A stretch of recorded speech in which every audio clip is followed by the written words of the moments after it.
ওরে বাবারে, এ কি? আমি আর চুরি করবো না, আমিও বেশি রাখবো না। মা, ও মা, মা, আমায় 10টা টাকা দাও না। মা, ও মা, দাও না মা। কেন, টাকা দিয়ে কি করবি? হ্যাঁ, দোকান থেকে কিছু একটা খেয়ে আসি। ও মা, দাও না টাকা, দাও না মা।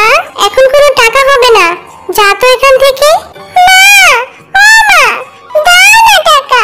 তুমি যদি এখন আমাকে টাকা না দাও, আমি কিন্তু কিচ্ছু খাবো না, এই বলে দিলাম। ও মা, দাও না টাকা। কি হবে 10 টাকা দিলে? মা, বোন তো কাঁদছে, দাও তো বোনকে টাকা, দিয়ে দাও। রুম্পার কথায় শেফা টুম্পাকে 20 টাকা দেয়। শোন, এই যে 20 টাকা দিলাম, 10 টাকা খাবি আর 10 টাকা ফেরত নিয়ে আসবি, বুঝলি? ঠিক আছে মা, আমি 10 টাকা ফেরত নিয়ে আসবো। দাদা, 1 কেজি ডাল আর একটি বিস্কুটের প্যাকেট দাও তো। এই যে নাও, 1 কেজি ডাল আর একটি বিস্কুটের প্যাকেট। এখন 100 টাকা দাও দেখিনি। কি বলছো কি দাদা, এত দাম হবে কেন? বিস্কুটের দাম তো 20 টাকা আর ডাল 50 টাকা, মোটে তো 70 টাকা হলো। তুমি বেশি নিচ্ছ কেন? দেখো ভাই, অত শত বুঝি না। শহর থেকে এসব জিনিস আনতে আমার অনেক টাকা খরচ হয়েছে। তোমার যদি এত দাম দিয়ে নিতে ইচ্ছে না হয় তবে নিও না, বাজার থেকে কিনে আনো গিয়ে। আমার দোকান থেকে জিনিস নিলে দাম দিয়েই নিতে হবে। গ্রামের আশেপাশে আর কোনো দোকান না থাকায় নিজকে বাধ্য হয়ে দোকান থেকে জিনিস কিনে আর সেখান থেকে চলে যায়। আর কিছুক্ষণ পরে সেখানে টুম্পা আসে। কাকু, আমায় একটা চকলেট দাও তো। এই নাও চকলেট। কাকু, আমার টাকা ফেরত দাও। কেন কেন টাকা ফেরত দেবো? এই চকলেটের দাম 20 টাকাই। এই শুনে টুম্পা সেখান থেকে চলে যায়। দোকানদার কাকু তো বললো চকলেটের দাম 20 টাকা, কিন্তু মা যে আমাকে 10 টাকা ফেরত নিয়ে যেতে বলেছে। তাহলে কি করি এখন? 5 টাকার চকলেট 20 টাকা দিয়ে নিয়ে এসেছিস, টাকা কি গাছে ফলে শুনি? এমনিতে অভাবের সংসার, আর 10 টাকা কই? হ্যাঁ, তোকে দোকানদার টাকা ফেরত দেয়নি? না মা, মুকুল কাকু তো 20 টাকাই নিয়েছে, টাকা তো ফেরত দেয়নি। কতবার বলেছি ওই দোকানে যাবি না, ও দোকানদার নয়, সে তো ডাকাত। সব জিনিসের দাম দ্বিগুণ হারে নেয়। এমন অসৎ ব্যবসায়ী আমি আর 2টা দেখিনি। তুই আজকের পর থেকে আর কখনো ওই দোকানে যাবি না, আর তোর চকলেট খাওয়া বন্ধ, বুঝলি? এই শুনে টুম্পা মন খারাপ করে কাঁদতে কাঁদতে সেখান থেকে চলে যায়। আর সে হাঁটতে হাঁটতে এক বাগানে চলে আসে। মা জামাই কত বকলো, আমার আর চকলেট খাওয়াই হবে না। বাবা ভেজে থাকতে আমার কত চকলেট এনে দিত, আর আমার তো চকলেট অনেক পছন্দ। মুকুল কাকু অনেক খারাপ, বাচ্চাদের কাছ থেকে কেউ এত বেশি টাকা নেয়।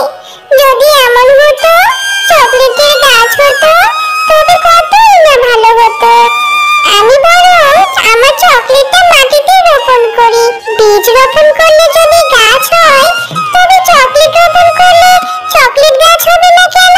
এই বলে টুম্পা চকলেটটা মাটিতে রোপণ করলো, আর সেখান থেকে মন খারাপ করে চলে যায়। টুম্পার এসব ঘটনা একটি পরী আড়াল থেকে এতক্ষণ দেখছিল। আমার এই বাচ্চাটাকে সাহায্য করা উচিত, মেয়েটা সত্যি চকলেটের জন্য অনেক কষ্ট পাচ্ছে।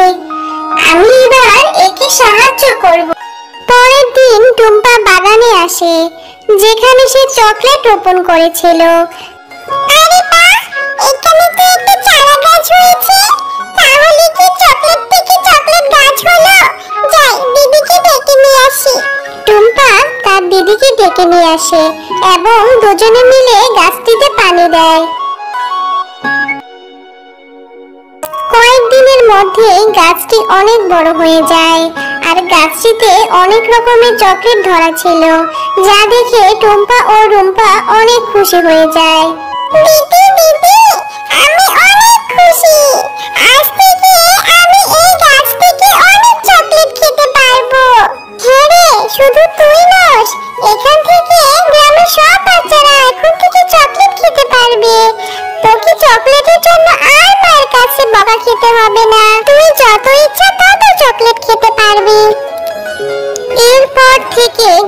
সকল বাচ্চারা সেই গাছ থেকে চকলেট খেতে থাকে। এতে তারা সকলে অনেক খুশি ছিল।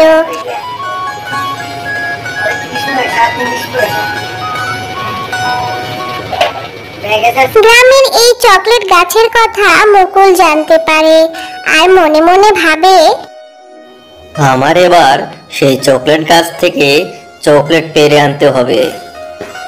চকলেট বিক্রি করলে আরো টাকা রোজগার করতে পারবো।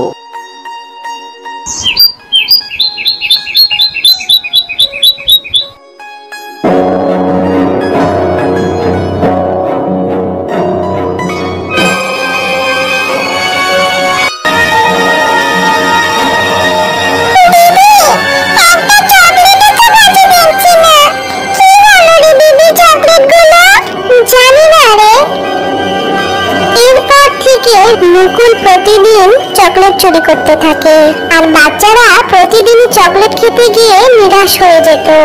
দিদি, আমি এই মুকুলের দোকানে আমাদের কাছে চকলেট দেখেছি।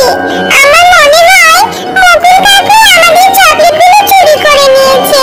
মুকুল কাকুকে এবার আমাদের উচিত শিক্ষা দিতেই হবে। বোন শোন, আমার কাছে একটা বুদ্ধি আছে। এরপর রাত হওয়ার পর মুকুল প্রতিদিনের মতো চকলেট চুরি করতে আসে। ঠিক তখনই ভয়ঙ্কর আওয়াজ হতে শুরু করে।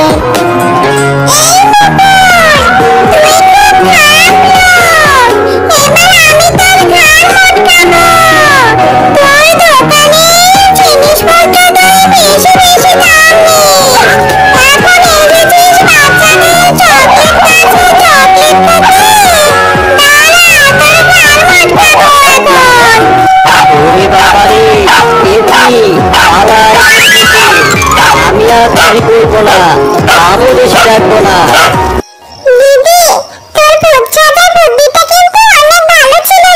এরপর থেকে মুকুল আর চকলেট চুরি করতে আসতো না আর সবার কাছ থেকে দামও কম রাখতো। আর ওই গ্রামের বাচ্চারা আবারও চকলেট গাছ থেকে আনন্দ সহকারে চকলেট খেতে থাকে।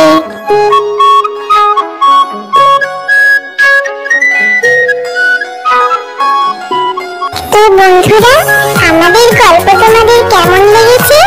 যদি ভালো লেগে থাকে তাহলে লাইক, কমেন্ট আর সাবস্ক্রাইব